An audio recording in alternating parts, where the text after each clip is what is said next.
I've kind of been nice so far. Now I'm not going to be so nice. The Rockets can't win until, and you just talked a little bit about this, until Jalen Green and Kevin Porter stop being the laziest backcourt in the NBA. Not sure how many times I see them flat footed in transition defense, or when there's a rebound to be had, or for a loose ball. If the clock is moving, you got a job.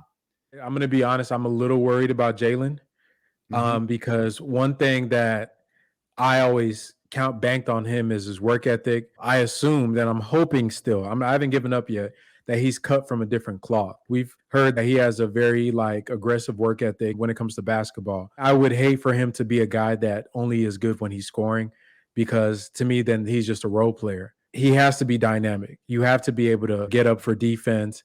If he's not going to be a James Harden, where he's generating 100% of a team's offense and is just a savant, which he isn't, he needs to be a two-way player and be able to impact the game all around. And, it's hard to tell because his vet is KJ Martin. His vet is KJ Martin. The roster, once again, let's fall back on that, is so poorly built. You have 7 first-round picks on this roster, and you have veterans like Jayshawn Tate, who was playing in the rookie sophomore game last year. KJ Martin, who was just in high school 2 years ago, it feels like. Guys like Boban, who, he's a great, friendly guy.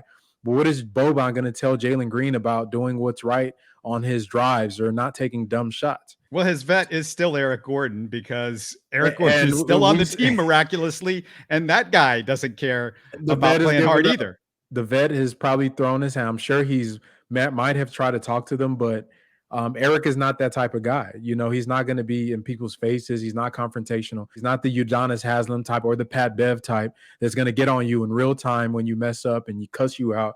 They need that. These dudes are young men. They need structure. Anybody that says otherwise has never really been around young men, young athletes. You can't just give them a buffet and tell them go do what you want. That's a recipe for disaster. You're listening to Houston Sports Talk.